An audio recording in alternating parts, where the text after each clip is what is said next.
A paz do Senhor, graças a Deus, mais uma oportunidade que Ele me concede de poder voltar a comunicar com cada um de vocês. Sou grato a Deus pela sua vida, pela sua atenção, pelo tempo que você tem tirado para acompanhar o nosso trabalho. Que Deus te abençoe de uma maneira poderosa. Hoje nós temos aí mais uma lição da nossa Escola Bíblica Dominical aí, das lições da CPAD de adulto. Hoje é a lição de número 12, de 20 de julho de 2021. A lição de hoje traz como título o diaconato. Antes de adentrar nos tópicos da lição, eu quero fazer aqui algumas observações que eu julgo que são importantes. No primeiro momento, quando nós falamos de diaconato, nós estamos falando do grupo de diáconos, assim como há o presbitério, que é composto dos presbíteros, o diaconato é composto dos diáconos. Isso aí tem que ficar muito claro. Também é interessante nós observar que o diaconato, ou o diácono, mais especificamente falando, é um ministério. Então há um ministério específico do diácono. Porém, nós não podemos confundir o diácono com a diaconia. Por quê? Porque enquanto o diácono é um ministério específico, a diaconia é uma missão. E essa missão ela é para todo crente, inclusive para o pastor, para o presbítero, para o bispo, para o apóstolo, para todos. Então, vamos partir desse princípio. Diácono é um ministério, que aí os diáconos fazem parte do diaconato, do grupo. O grupo de diáconos nós chamamos de diaconato. Falando então de um ministério, de um ofício específico para uma obra específica, enquanto a diaconia é o serviço cristão, que deve ser prestado também pelos diáconos. Eles devem também exercer a diaconia, mas por todos os membros e liderança da igreja. É a primeira observação que eu quero fazer, que eu julgo ser muito importante. Então, o diácono, ele no caso, o diaconato é um ofício ali dos diáconos, um ofício. É alguém que vai exercer, no caso, dentro de um contexto mais moderno, podemos dizer assim, das igrejas aí pentecostais, principalmente, o diácono ele vai exercer uma função de auxiliar um presbítero, um pastor, ajudar ali na distribuição da ceia, nas visitas, etc. Então seria, vamos dizer assim, no dia a dia a função do diácono. Mas em se tratando do termo mais especificamente falando, diácono, segundo aqui a enciclopédia bíblica, enciclopédia bíblica de teologia e de filosofia de Chaplin, ele apresenta o seguinte: ali no capítulo 6 de Atos, verso de número 6, nos diz o seguinte, esse texto: escolhei, pois, irmãos, dentre vós 7 homens de boa reputação, cheios do Espírito Santo e de sabedoria, aos quais encarreguemos deste serviço. Aqui fala exatamente quando da escolha dos diáconos para cuidarem da obra social da igreja, para esse ministério específico, esse serviço, para que os apóstolos eles tivessem tempo para dedicação ao estudo da palavra e à oração. Chama atenção, aqui o texto me chama atenção, quando diz que escolhei, pois, irmãos. Teremos algumas versões bíblicas que diz escolhamos. A ideia de escolhamos dá a ideia de que, no caso, os apóstolos, eles também participaram da escolha. Porém, segundo essa enciclopédia, o mais correto aí no original, está a ideia de escolhei, pois, irmãos, que dá-nos a entender que, de fato, quem escolheu os diáconos dentro desse contexto da igreja aqui primitiva foi exatamente a congregação. Então, cabia à congregação de irmãos a escolha, o privilégio de selecionar, no caso, esses diáconos que deveriam ser então consagrados pelos apóstolos. Então, a igreja, a congregação, escolheria os diáconos, no caso aqui 7 diáconos, e caberia aos apóstolos então consagrá-los ao ministério do diaconato, ao ministério diaconal. Bem, então esse é o contexto aí que nós temos quando vamos dizer assim, da fundação do ofício de diácono. Então é necessário que nós entendamos então diácono enquanto um ofício e a diaconia enquanto um serviço, mas não o serviço específico, que o diácono ele foi selecionado dentro daquele contexto para um serviço específico. E hoje em muitas igrejas levanta-se o diácono também para um serviço específico. Porém, a diaconia fala do serviço cristão como um todo. Ou seja, a diaconia, ela compreende exatamente o estilo de vida de Jesus. Jesus ele diz que ele veio para servir e não para ser servido. Esse é o texto clássico para refletir o que é a diaconia. É o ato de servir. E Jesus é um modelo de diaconia porque ele veio para servir e não para ser servido. Então, sendo assim, diaconia é o estilo de vida de Jesus e deve ser o estilo de vida dos seus seguidores. Porque ele escolheu esse estilo de vida e ele também ordenou aos seus seguidores, aqueles que o seguissem, ele recomendou que eles também fizessem o mesmo, que eles exercessem a diaconia. Portanto, a diaconia, no caso, à luz da Bíblia, é o evangelho em ação. A diaconia é o evangelho em ação. Podemos dizer também que a diaconia, ela expressa o amor ao próximo, é uma expressão de amor ao próximo, como também a diaconia, ela está centrada em Cristo. E uma última observação que eu faço, a diaconia é bem mais do que uma obra social. Diaconia é bem mais do que uma obra social.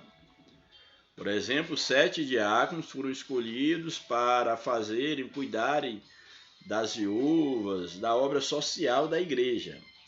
Porém, nós vamos perceber que a diaconia, ela é bem mais do que uma obra social, porque os próprios diáconos, a exemplo de Estevão e de Filipe, que se destaca entre os diáconos, eles exerciam uma diaconia, não apenas ali o ofício de diácono, mas eles exerciam a diaconia a ponto deles se destacarem não só entre os diáconos, mas entre toda a igreja, inclusive entre os apóstolos. O que ele fez sobressaiu dentro do contexto ali do nascimento da igreja. Portanto, nós percebemos então que a diaconia ela vai além da ação social. A diaconia é exatamente esse partilhar da fé.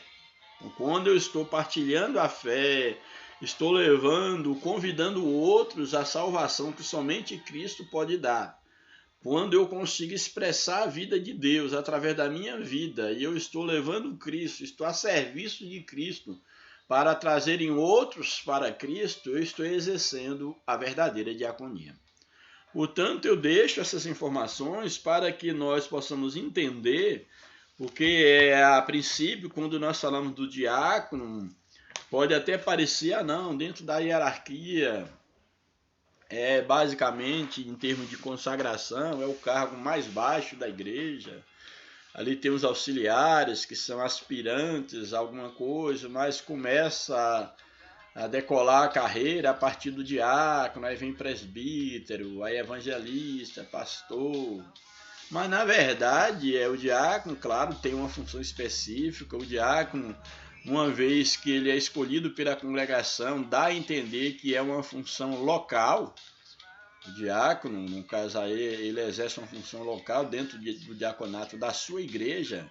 Porém, a diaconia ela não tem barreira. Todo cristão tem que exercer, deve tomar para si a responsabilidade, o estilo de diaconia, que o modelo é Jesus. E também, é claro, Diria que se tem alguém dentre a igreja que deve exercer e ser modelo, é claro, abaixo de Cristo, de diaconia, deve ser a liderança.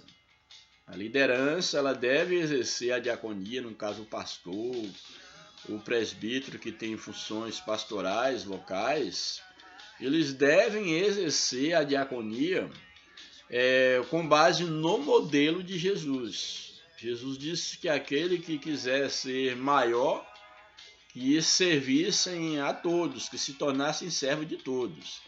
E isso é preocupante porque nós percebemos às vezes, ou muitas vezes, que existem lideranças que eles, por acharem que são presbíteros, que são pastores, que são apóstolos, que eles não devem estar colocando a mão na massa, que eles não devem ter empatia, que eles não devem misturar-se com o povo, que eles não devem sequer mais evangelizar, aí terceiriza tudo na igreja e a sua função é apenas ficar num gabinete ou em cima do púlpito mandando as pessoas fazerem as coisas. Esse não é o modelo do estilo de vida de Jesus. Jesus, ele era um diácono no sentido do serviço, mas acima de tudo ele exercia, ele tomou como modelo,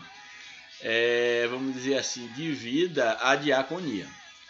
Então, meu caro pastor, meu caro líder, é necessário que você entenda, eu sempre gosto de defender isso, que no reino de Deus só existe lugar para servo. E o próprio Jesus aqui, ele não veio para ser visto como um Deus, para ser tratado como um Deus. Ele se despiu da sua glória, ele não despiu da sua divindade, porque ele nunca deixou de ser Deus, mas ele se despiu da sua glória, se tornando servo, tomando forma humana, para exercer a diaconia. E aí nós temos que ter cuidado, e aqueles que estão na liderança, para não se acharem tão importantes a ponto de acharem que não podem meter a mão na massa, que não podem trabalhar junto com o rebanho, trabalhar para o rebanho, a ponto de achar que ele deve ser servido. Esse não é o modelo do verdadeiro evangelho, não é o modelo de Cristo, que exerceu a diaconia como um princípio de vida, como um estilo de vida cristã a ser seguido. Louvado seja o nome do Senhor. O texto áureo da lição nos apresenta: porque os que servirem bem como diáconos adquirirão para si uma boa posição e muita confiança na fé que há em Cristo Jesus. Aqui o que o texto está colocando, Paulo a Timóteo, nas instruções que Paulo dá a Timóteo para separar os diáconos na igreja, mostrando que aquele que servirem como diácono adquirirão para si uma boa posição. Por quê? Porque ele estará na igreja, aqui falando do diácono enquanto um ofício, enquanto um cargo, porque ele será aquela pessoa que vai fazer ponte entre o pastor e a igreja, ou melhor dizendo, aquela pessoa que vai cuidar dos interesses imediatos da igreja, enquanto ser humano, as necessidades imediatas de cada irmão. E aqui é importante observar, porque o evangelho ele não é apenas para o espírito do homem. O evangelho ele tem que alcançar o homem como um todo, espírito, alma e corpo. E o diácono seria essa pessoa que lidaria com as necessidades humanas diretas do ser humano. Daí uma posição de alto privilégio na igreja que, inclusive, poderia causar naquela liderança que tivesse uma certa crise de identidade, causar um certo ciúme em achar ou em pensar na possibilidade do diácono acabar aparecendo mais do que ele e até mesmo roubar o coração do povo, porque, de fato, dentro desse contexto aqui bíblico do diácono, do diaconato, seria exatamente alguém que exerceria uma boa posição diante da igreja. E também muita confiança na fé que há em Cristo Jesus. Ou seja, seria alguém de confiança da liderança, seria alguém de confiança da igreja, alguém que a igreja apostou, confiou para que fossem seus representantes, para que pudesse cuidar dela nessa parte social. Portanto, daí a realidade aí desse textuário. A verdade prática nos afirma, embora o diaconato seja um ministério específico, a diaconia é uma missão de todo crente. É aquilo que já falei. Enquanto o diaconato é um ministério específico, para uma obra específica, e vai depender de cada igreja como funciona, para o que esse diácono ele foi separado, a diaconia é um serviço. A diaconia é exatamente uma missão que todo crente deve exercer. E a liderança, o pastor também é crente, deve ser crente. Bem, indo para a leitura bíblica em classe, está em 1 Timóteo, capítulo 3, verso 8 ao 13, nos diz o seguinte. 1 Timóteo 3, capítulo 3, verso 8. Da mesma sorte, os diáconos sejam honestos. É interessante observar, porque aqui Paulo ele vai trazer aqui as características, as credenciais de um bom diácono, e na verdade elas são as mesmas que se cobra de um bispo, de um presbítero, de um pastor. As características morais. Eu acho isso aqui muito importante, porque não era pegar, infelizmente, como nós vemos na realidade, não, é para diácono, pega aí qualquer irmão aí, que tenha aí a mínima condição possível, o mínimo que se espera para poder saber, quem sabe, distribuir a ceia, levar um alimento para alguém. Pega aí alguém que tenha a mínima condição possível e coloque para ser diácono. Às vezes a gente vê isso até em outros, vamos dizer, numa hierarquia maior, essa falta de cuidado. Mas na verdade aqui, à luz da Bíblia, o diácono, ele era alguém que ele deveria ter um caráter tão ilibado quanto o pastor, quanto o presbítero, quanto a liderança. Daí a ideia do texto é apresentar que ele adquiriria uma grande posição e também ele seria um destaque a nível da fé perante a igreja.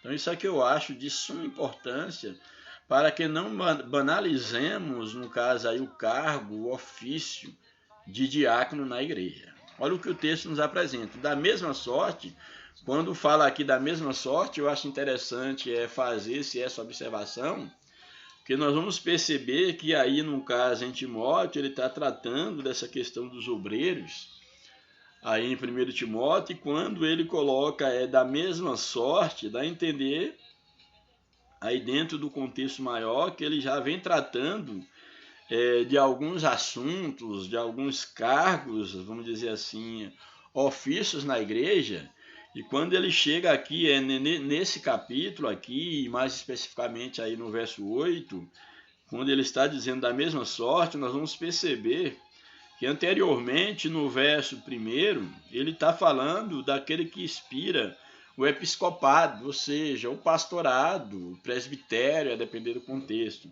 Que é necessário que o bispo ou pastor ele seja irrepreensível, marido de uma só mulher, temperante, sóbrio, ordeiro, hospitaleiro, etc. E aí quando ele chega, que não seja neófito, e vai colocando as características. Aí ele vai chegar no verso 8 e vai dizer, da mesma forma, os diáconos. E aí ele começa a trazer as características dos diáconos.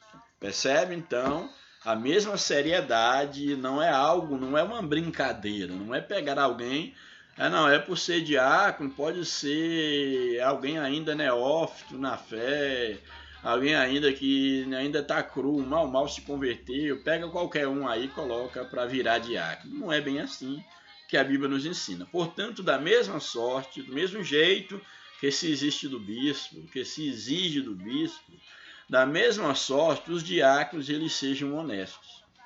Então, cobra-se que o diácono, aquele que seja separado para o diaconato, que ele seja uma pessoa honesta, não de língua dobre, ou seja, não de duas palavras. A palavra do cristão, quando for sim, é sim, quando for não, é não. Portanto, o diácono não pode ser de língua dobre, não dado a muito vinho, mesmo que é cobrado lá do pastor, dando aqui a entender a ideia da embriaguez, que deixa a pessoa sem lucidez para tomar decisões. Então, o diácono não pode ser dado ao vinho, a muito vinho, não ser cobiçoso de torpe ganância. A cobiça, aquele que cobiça nunca se farta de nada, é um perigo para o diácono como para o pastor, guardando o mistério da fé em uma pura consciência, ou seja, o mistério da fé, o mistério da salvação, o mistério da morte, ressurreição de Cristo, o mistério da vida cristã, ele deve guardar em uma pura consciência, ou seja, que ele não seja acusado, que ele seja irrepreensível quanto a guardar a fé e todo o mistério que envolve a fé. E também estes, no caso os diáconos, sejam primeiro provados, para depois servirem. A ideia de provado aqui é bem emblemática, porque há alguns que fazem uma leitura da ideia de ser provado, uma leitura um tanto quanto, vamos dizer assim, rasteira, humana, que acha que no caso diácono, aqui primeiro ser provados, alguns, não, se é diácono, vamos colocar o diácono para carregar um caminhão de areia na porta da igreja, vamos colocar ele para andar a pé não sei quantos quilômetros, vamos fazer um teste para ver se ele passa no teste, aí até mesmo um teste que envolva uma certa tentação. Eu já ouvi aí na minha caminhada cristã muitos exemplos disso. Não, tenta oferecer, como se armasse a situação para oferecer um cigarro, alguma coisa, para ver se o diácono não cai. Coisas as mais absurdas possíveis. Mas, na verdade, eu penso, é claro, a gente tem que ver as possibilidades de leitura do texto, mas eu penso que em se tratar de uma questão espiritual, está falando de caráter, de valores que o diácono deve ter, então quando o verso 10 ele diz, e também seja primeiro provados, é exatamente que esses diáconos, eles antes de serem consagrados ao ministério, que eles provem essas características. Não é ser consagrado para depois provar, que o texto está dizendo que seja um primeiro provado, ou seja, é necessário que a liderança veja nesses homens, que vejam antes nele que eles são honestos, que não têm duas palavras, que não são beberrões, não são cobiçosos, não são gananciosos, guardam a fé, estão firmes em Cristo, então que primeiro se prove, que primeiro seja provado e comprovado que o diácono tenham essas virtudes para depois eles servirem como diácono, caso eles sejam encontrados irrepreensíveis. Então, eu penso que esse é o sentido mais bíblico do que está querendo colocar a ideia de provar, é que tem que criar situações para ver se o diácono vai cair ou não. Eu acho isso um tanto quanto rasteiro.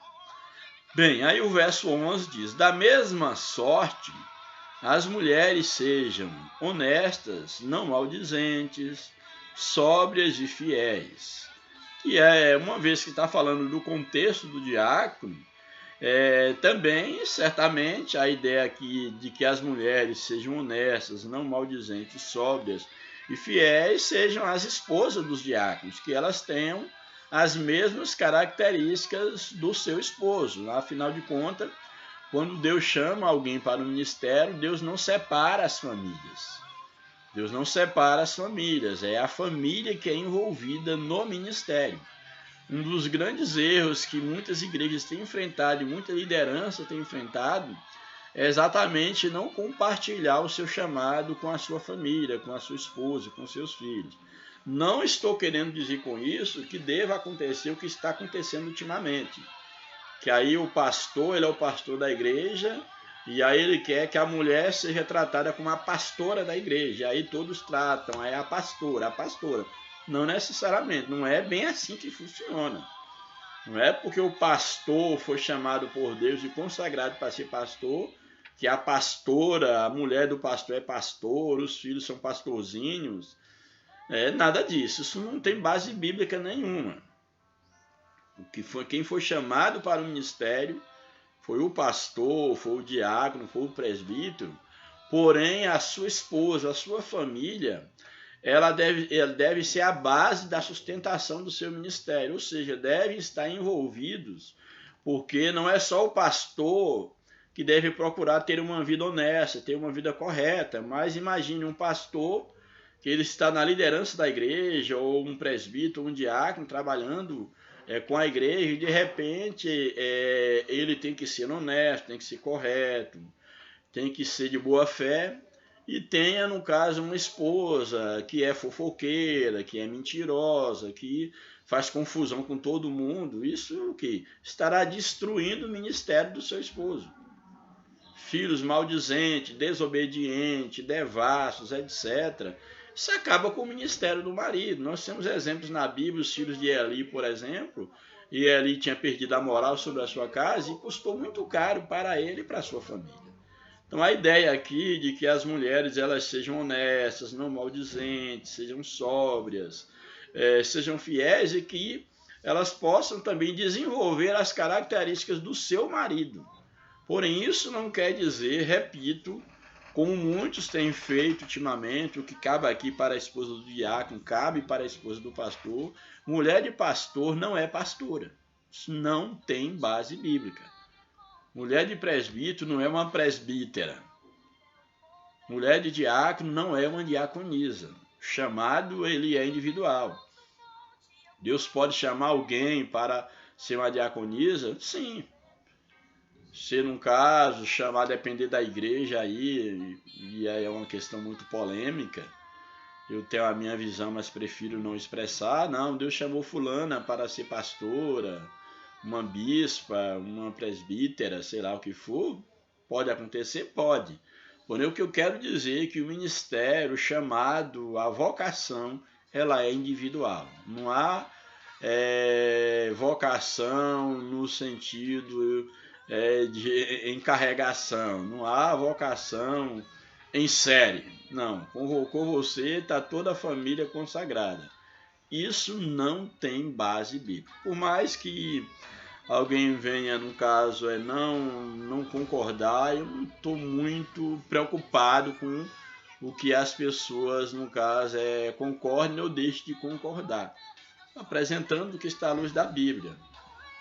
Se alguém não concorda, problema de quem não concorda. Porque hoje pegou essa moda, não, a mulher do pastor é a missionária. Mas ela é missionária? Ela é a pastora, mas ela é pastora? Ela foi chamada para isso? Ela tem vocação? Deus a chamou para isso? Na maioria das vezes, não. E se Deus tiver de fazer isso, fará com ela individualmente.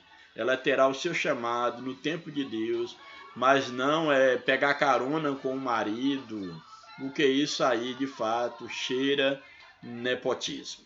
Bem, então as mulheres devem ser honestas, não maldizentes, sóbrias, fiéis em tudo. Os diáconos sejam maridos de uma só mulher. Aqui dando já a ideia do que a Bíblia condena, né? A bigamia, a poligamia. Que governem bem os seus filhos e as suas próprias casas, o mesmo que é cobrado dos pastores, dos presbíteros. Sabe governar a sua casa para poder ter moral para governar a casa de Deus. Porque os que servirem bem como diácono adquirirão para si uma boa posição, nós já vimos, e muita confiança na fé que há em Cristo Jesus. Bem, o comentário da lição, aí na introdução, nos apresenta. No primeiro século da era cristã, a igreja cresceu sob o avivamento do Espírito e expandiu-se pelo mundo.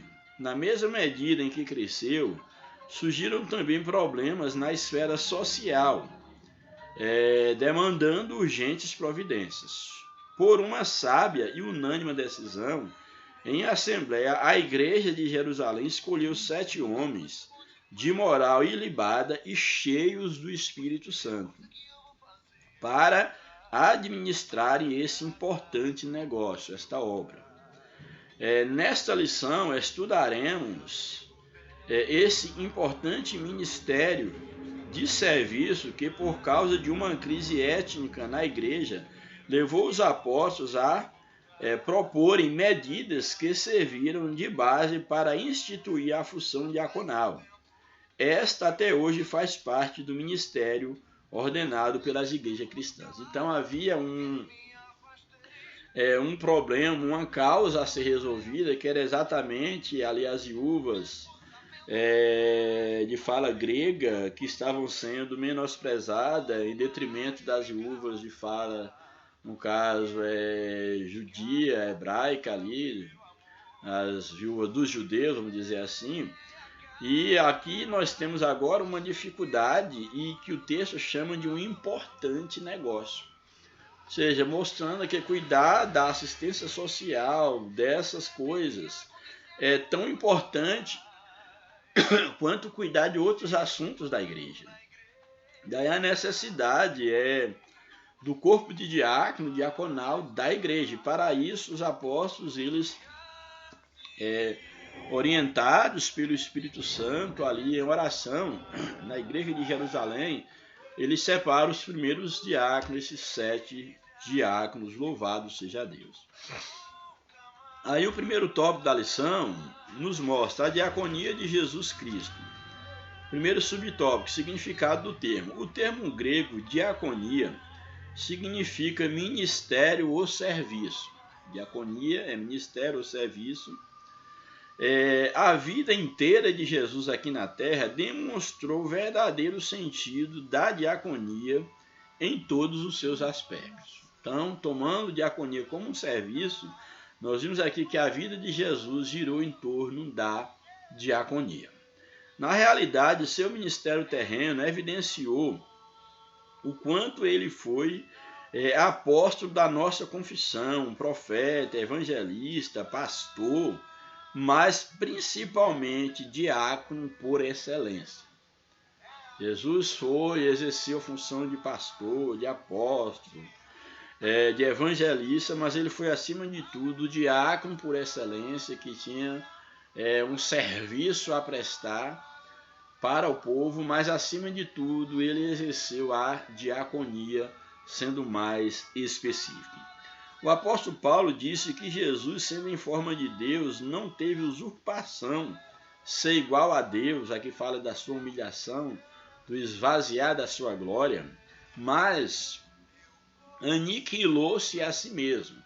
A ideia do aniquilar-se a si mesmo tem que se ter muito cuidado ao analisar isso aqui, porque a ideia de Jesus aniquilar-se a si mesmo não é que ele deixou de ser Deus, não é que ele aniquilou a sua divindade, ele deixou a sua divindade. Em momento algum, Jesus deixou de ser Deus. O que ele aniquilou foi a sua glória.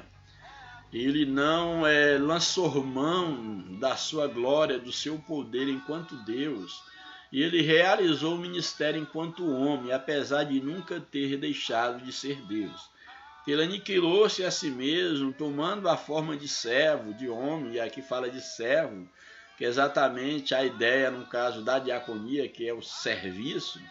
Ele toma a forma de servo, fazendo-se semelhante aos homens. Ele se torna semelhante aos homens para poder servir aos homens. Segundo a Bíblia de Estudo Palavra-Chave, a expressão tomando a forma de servo denota, melhor dizendo, o sentido de uma condição humilde. Então, um Deus se tornar homem é uma humilhação.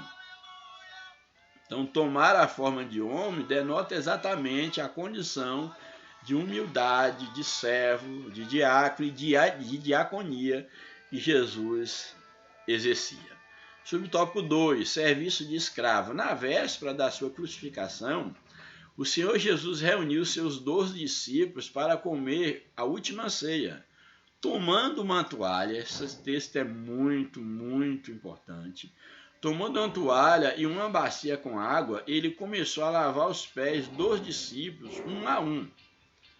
Não há atitude mais comovente do nosso Senhor como o relato do lava-pés, o do lava-pés, demonstrando serviço, exemplo e humildade. A diaconia da toalha e da bacia é a convocação cristocêntrica para a vida de serviço humilde. Então nós temos aqui uma das coisas que eu acho assim, mais grandiosa no reino de Deus é exatamente a teologia do lava-pés. É esse modelo de Jesus que, mesmo sendo Deus, não usurpou ser igual a Deus, mas ele tomou a forma de servo. Ele veio para servir. E é o ápice da sua diaconia. Jesus vai demonstrar assim, um símbolo grande e que ao mesmo tempo não foi apenas simbólico, foi uma prática no ministério de Jesus, exatamente quando já próximo à sua morte, quando ele tem essa atitude de poder tomar uma bacia e lavar os pés dos seus discípulos. Ali Jesus estava mostrando exatamente, dando um exemplo assim, de forma definitiva, se porventura até então alguém tinha dúvida da missão de Jesus, tinha dúvida do modelo, do exemplo a ser seguido, isso jamais apagaria da mente dos discípulos, porque geralmente a ideia de você se baixar já era uma ideia de humildade, e ter que lavar os pés de alguém, e ainda que no caso seriam os seus discípulos, esperava-se o contrário, que um discípulo é que lavasse os pés do mestre, mas aqui Jesus, ele faz o contrário, é ele quem está lavando os pés dos seus discípulos. Pedro, inclusive, não entende no momento, diz, Senhor, não, tu não vai lavar os meus pés. E aí Jesus traz uma repreensão para Pedro, e ele compreende, depois ele quer que Jesus lave todo o corpo. Jesus diz que não há necessidade, mas que apenas os pés ali, que fala exatamente, lavar os pés, fala exatamente do serviço, do ato de consagrar os pés para o serviço, limpar os pés, porque bem-aventurado, feliz são os pés daqueles que anunciam boas novas. Daí todo cristão, é necessário que todo cristão tenha os pés lavados, que espiritualmente, simbolicamente, significa consagrar os pés, purificar os pés para a pregação do Evangelho da Paz. Então Jesus ele dá esse exemplo de humildade exatamente fazendo o serviço de um escravo, que é exatamente a diaconia da toalha e da bacia.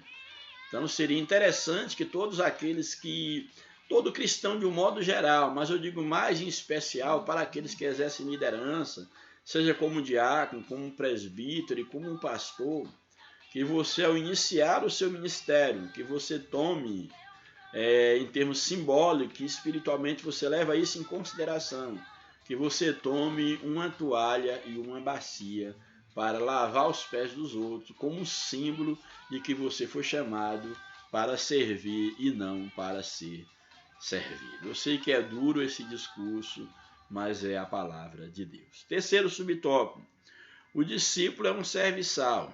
Certa vez Tiago e João pediram ao Senhor lugares de destaque à direita e à esquerda de Jesus quando da implantação do seu reino. Eles ainda não haviam entendido que o reino de Jesus era um reino espiritual. Os discípulos ainda não haviam compreendido a mensagem de Jesus. A proposta do Nazareno nunca foi a de estabelecer uma hierarquia de poder temporal para a sua igreja, mas a de serviço, conforme demonstra sua resposta a eles. Entre vós, Jesus responde, entre vós, não será desse jeito, não será assim. Antes, qualquer que entre vós quiser ser grande, será vosso serviçal, ou seja, vosso diáconos. Aqui o termo em grego. E qualquer que dentre vós quiser ser o primeiro, será servo de todos. Porque, olha que texto maravilhoso. Porque o Filho do Homem também não veio para ser servido, mas para servir e dá a sua vida em resgate de muitos. Aí Marcos capítulo 10, versos 43 a 45. Eu acho interessante porque o texto, Jesus mostra que ele não veio para servir, não veio para ser servido, melhor dizendo, mas veio para servir. E o último serviço e maior serviço que ele faria, principal serviço que ele veio fazer, foi exatamente dar a sua vida por muitos. Ou seja, dar a sua vida pela humanidade era o serviço principal para o qual Jesus veio. Então essa era a sua principal missão, o principal serviço. O ápice da sua diaconia era a cruz. Louvado seja o nome do Senhor. Aí o tópico 2 da lição. A instituição dos diáconos. O conceito da função. A palavra é diácono, do grego diáconos. Segundo o dicionário Vini, refere-se àquele que presta trabalho voluntário, aludindo aos exemplos dos criados domésticos dos tempos do Novo Testamento. O termo destaca, em especial, a função de um mestre ou de um pastor cristão, entrelaçando o sentido técnico do diácono com a diaconia, mostrando aqui que diácono tem o conceito, tem a função de diácono no sentido de um servo, de um criado doméstico, mas também o termo ele remete à função do mestre ou do pastor cristão no sentido do exercício do serviço cristão da diaconia. Outra palavra grega relacionada a diácono é doulos, ou doulos. Esta refere-se a um servo ou um escravo. Portanto, a ideia preponderante que a função do diácono remonta é a do serviço voluntário prestado pelo ministro ou servo ou assistente para alguém. A ideia do serviço de ser servo. A ideia preponderante aí do conceito diácono. Origem do diaconato. A bênção, o problema e a reivindicação são palavras-chave para o advento do ministério formal dos diáconos em um Novo Testamento, para a formação do ministério do diaconato, o ministério diaconal. Para a formação desse ministério, ela sintetiza em 3 palavras, que é a bênção, o problema e a reivindicação. O que seria isso? A bênção foi o extraordinário crescimento da igreja em Jerusalém. A igreja cresceu de maneira grandiosa e isso era uma bênção. E esse crescimento foi exatamente um dos pivôs para exigir a formação do corpo de diácono, no caso aí do diaconato. E o problema? A questão étnica causada pela situação social de muitos que iam aceitando a fé, especialmente envolvendo as viúvas judias de fala hebraica, aquelas viúvas judias que falavam hebraico, e as de fala grega. Então havia viúvas judias que falavam hebraico, a língua, não vamos dizer assim, dos hebreus, nacional, do povo mesmo, e havia viúvas que eram de fala grega, seria a língua do gentio, mas que fazia parte da igreja. Havia então uma querela, uma disputa. Por quê? Porque esse era um problema. Porque as viúvas, no caso de fala grega, estavam sendo esquecidas em detrimento das viúvas de fala hebraica. Então esse era o problema, era uma questão étnica que deveria ser resolvida. E a reivindicação era exatamente o quê? Se havia um problema, havia uma reivindicação. A reivindicação pode ser vista na manifestação verbal dessas viúvas, que, sentindo-se injustiçadas pelo que elas interpretaram ser uma forma de discriminação dos líderes da igreja de Jerusalém, e aí, então elas cobravam a assistência social que para elas estava sendo negada. Então aí temos aí então a origem do diaconato vai surgir exatamente diante da bênção do crescimento da igreja e um problema que era a falta de assistência às viúvas de fala, no caso gregas, e uma reivindicação dessas viúvas para que elas fossem igualmente assistidas.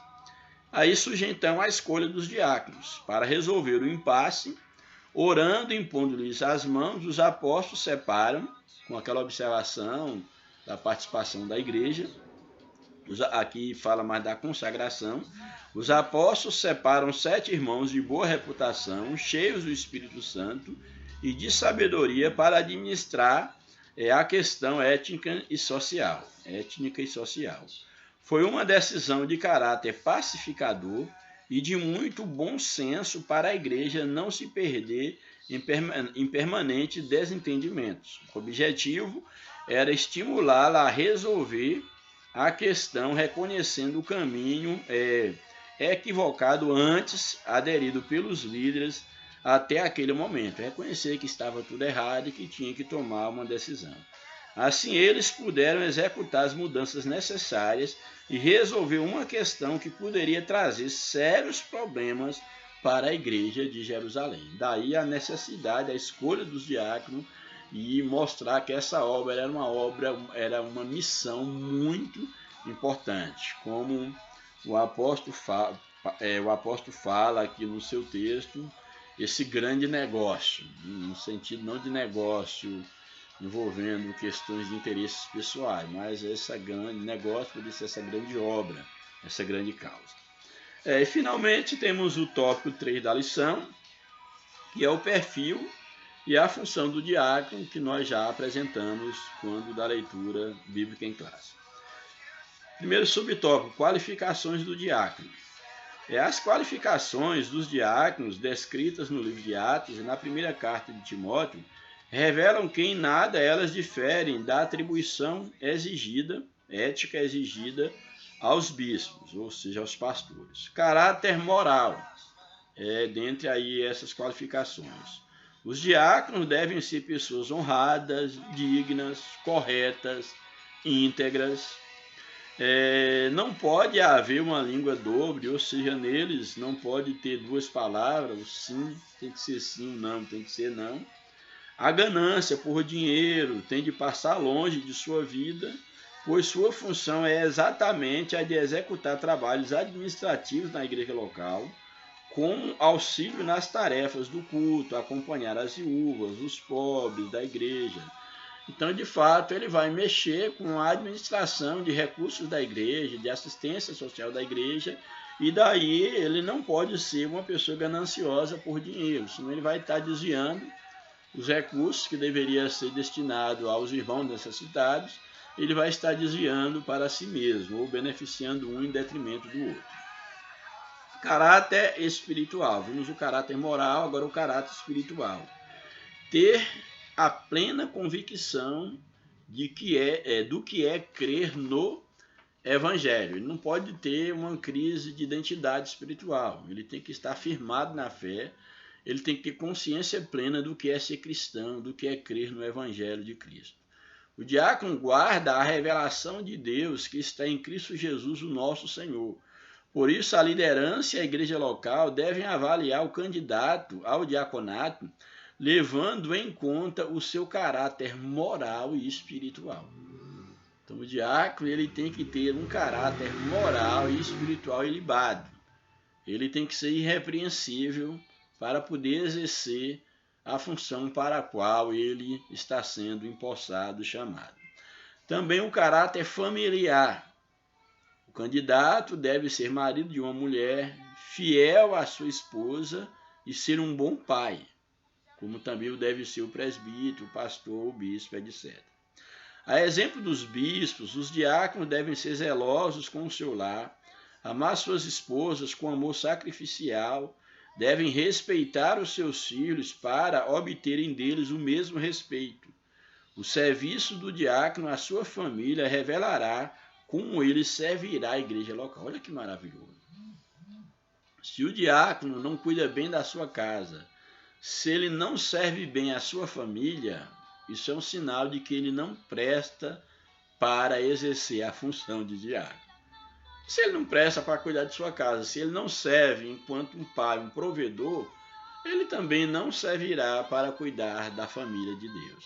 Portanto, é um sintoma, é um sinal de poder buscar dentre as características do diácono no tocante ao seu caráter familiar, como ele trata a sua família.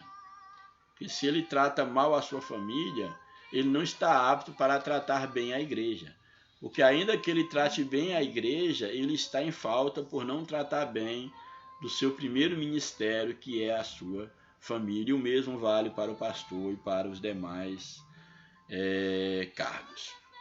Subtópico 2. A função dos diáconos em Atos. Quando foram instituídos diáconos, os 7 homens de fala grega foram separados para assistir socialmente às viúvas. Interessante que eram viúvas de falas gregas que estavam sendo menosprezadas, discriminadas, e aqui a lição nos apresenta que foram instituídos 7 homens, 7 diáconos de fala grega, que falava a língua das viúvas. E a ideia do diácono aqui é muito simbólico, porque o diácono tem que falar a língua do povo, dos irmãos. O diácono ele não pode estar num pedestal, eu sou diácono. Aí um certo pastor fala que quando é consagrado, aí depois, em vez de ser diácono, vira um diacho. Mas, na verdade, o diácono tem que ser alguém que fale a língua do povo. E aqui é interessante que o problema aqui estava enfrentado pelas viúvas de fala grega, e aqui são escolhidos 7 diáconos de fala grega para assistir socialmente às viúvas. Tanto as de fala hebraica, eles iriam assistir, é claro, tanto as de fala hebraica como as de fala grega. Os diáconos não podiam permitir que houvesse injustiças de caráter social na igreja do primeiro século. A função do diaconato era fundamentalmente de caráter social. Então, os diáconos aqui tinham uma função especificamente de caráter social. Porém, lembrando, muitos deles se destacam na Bíblia exercendo a diaconia no sentido do serviço espiritual como um todo.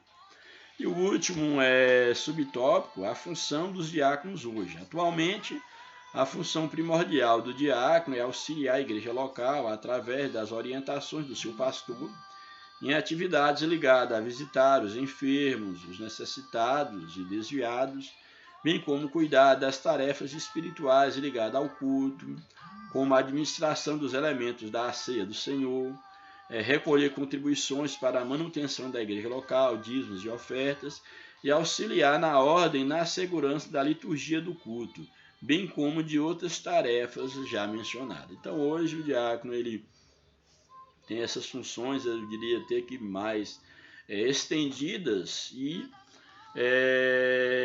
o contexto atual. E aqui, finalizando a lição, antes de ler a conclusão, chamo a atenção para algo que tem aqui no subsídio teológico, que é chamando a atenção para 2 diáconos que se destacaram. Aqui o texto fala que entre os 7 homens escolhidos para servirem como diáconos estão Estevão e Filipe, os únicos 2 sobre quem Lucas apresenta detalhes. Filipe, por exemplo, ele se destaca como um pregador carismático, um grande pregador carismático, que tem aquele encontro com o eunuco ali da rainha de Candace, e ele foi um grande evangelizador. Então, Filipe, ele exerceu a diaconia no sentido pleno. Também temos um outro, aí Filipe, no caso, ele foi esse destaque, pregador carismático, ele foi o primeiro a fundar uma igreja entre os samaritanos. É um detalhe aí, um destaque muito grande a Filipe. E Estevão, ele é descrito como um homem cheio de fé e sem dúvida significa, no caso, a ideia aqui de um homem cheio de fé, isso significando a fé que faz milagre. Aí nós vemos no caso Estevão, ele sendo, devido à sua fé, devido ao destaque que ele tinha, ele sendo perseguido a ponto de ser apedrejado por causa da sua fé. Então, o Evangelho, a palavra de Deus, era exatamente disseminado, o poder de Deus era disseminado através da vida do diácono Estevão, a ponto de que, por inveja, ele acaba sendo morto, acaba sendo apedrejado. Então, são 2 diáconos que, na verdade, não ficaram limitados à função social de diácono, mas que, de fato, exerceram a diaconia cristã. E a conclusão da lição nos apresenta: o diaconato foi instituído pelos apóstolos de Cristo quando a comunidade cristã cresceu e precisou ter pessoas que pudessem resolver questões relacionadas a problemas sociais que demandavam atenção e cuidado. Hoje, os diáconos servem à igreja e a Deus em trabalhos diferentes, e a liderança das igrejas locais devem valorizar o seu trabalho e reconhecê-los como excelentes servidores do reino de Deus, pois, no sentido lato, todos somos diáconos na igreja de Deus, ou seja, tomando o diácono como servo, todos somos servos, todos devemos exercer e de maneira muito honrosa a nossa diaconia. Que Deus nos abençoe, que Deus nos ajude, que o Espírito de Deus continue falando em cada um de nós, em nossos corações, que você de fato exerça a sua diaconia, que você faça isso para Deus e não para o homem, apesar de ser feito para o homem, no sentido de servir ao homem, mas não só limitado aos bens dessa vida, mas também no tocante aos bens espirituais, mas que você saiba que você está fazendo para Deus, porque foi para isso que Cristo te chamou. Cristo deu o exemplo de diácono, de diaconia, e ele requer de nós que sigamos o seu exemplo, que sejamos verdadeiros diáconos, que desenvolvamos a verdadeira diaconia cristã, que estejamos a serviço do outro. Que Deus nos abençoe, que o Espírito de Deus fale profundamente ao teu coração. Em nome de Jesus, oreis por nós, divulgue o nosso trabalho e que o amor de Deus, que a graça de Jesus Cristo, que a paz do Espírito Santo esteja inundando o teu coração e que a bênção do Senhor esteja sobre a sua família durante todos os dias da sua vida e dos teus. Que Deus te abençoe, em nome de Jesus, um grande abraço, até a próxima oportunidade.